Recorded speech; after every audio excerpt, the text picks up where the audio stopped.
हाथरस में एक बड़ा मुद्दा है और इन्हीं को लेकर मतदाता वहां पर मतदान करने पहुंच रहे हैं। लगातार हर तस्वीर, हर बूथ की तस्वीर हम आपको दिखा रही हैं और किस विधानसभा क्षेत्र की जनता कौन कौन से मुद्दों को लेकर लगातार मतदान कर रही है वो भी हम आपको दिखा रहे हैं। कहा जा रहा है कि तीसरा चरण का चुनाव यादव बेल्ट में हो रहा है। क्या कहते हैं आंकड़े, वो आपको दिखाते हैं। जी बिल्कुल, तीसरे चरण में अगर यादव वोट बैंक की बात की जाए तो उसे समझना होगा कि आखिर ये कितना अहम है। आखिर ये क्यों कहा जा रहा है कि तीसरा चरण जो है वो यादव बेल्ट में है, यादव लैंड में है, यादवगढ़ में है। दरअसल तीसरे चरण की कुल 29 सीटों पर यादव वोट बैंक सबसे ज्यादा है। 16 में से 9 जिलों में यादव समाज की संख्या सबसे ज्यादा है। 2012 में यादव बहुल 29 सीटों में से समाजवादी पार्टी ने 25 सीटें जब जीती तो प्रदेश में एक बहुमत का आंकड़ा उसके पास था।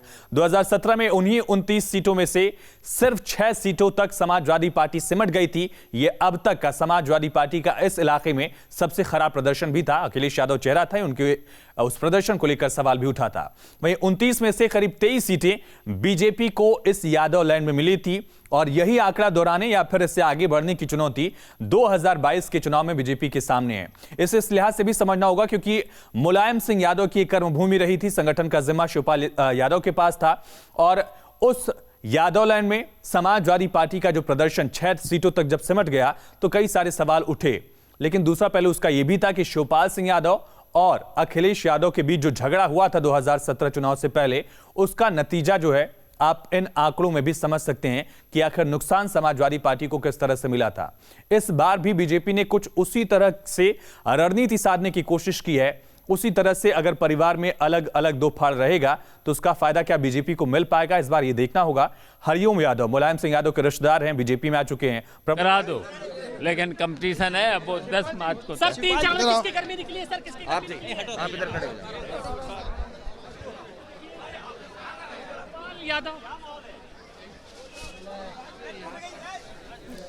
तो शिवपाल सिंह यादव की ये तस्वीरें आप देख रहे थे। मतदान करने के लिए वो पहुंच रहे हैं और लगातार तीसरे चरण का मतदान जो है वो जारी है। शाम 6 बजे तक 59 सीटों पर मतदान होगा। 16 जिले हैं, 59 सीटें हैं, जिस पर 627 उम्मीदवार हैं और उन्हीं के भाग्य का फैसला आज तमाम मतदाता जो है मतदान केंद्रों में पहुंचकर ईवीएम मशीन में कैद कर रहे हैं। अब तीसरे चक्र का चुनाव है।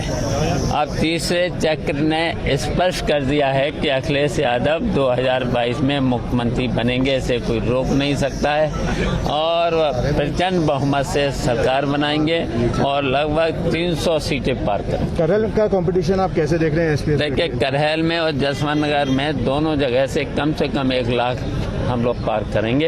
अब कंपटीशन है जसवंत नगर में और करहल में कौन ज्यादा जीता है। एसपी बघेल बोल रहे हैं कि मुलायम सिंह जी को जबरन कैंपेनिंग कराई गई है क्योंकि वो अखिलेश जी सीट हार रहे हैं। आप कैसे देखते हैं? अच्छा, नेताजी वहाँ से सांसद हैं। नेताजी हमेशा जब भी आते हैं तब खुद ही निकल पड़ते हैं, उस दिन भी निकल पड़े हैं और जब नेताजी और हम सब लोग तीनों लोग रथ में चढ़ गए तो यही भारतीय जनता पार्टी को परेशानी हो गई कि अब तो एक हो गई, अब तो पूरे उत्तर प्रदेश में अखिलेश यादव को मुख्यमंत्री बनने से कोई रोक नहीं। जेपी नड्डा ने कहा है कि समाजवादी पार्टी डायनेस्टी पॉलिटिक्स को बढ़ावा दे रही है, या तो बेल में हैं लोग या तो जेल में हैं इनके प्रत्याशी।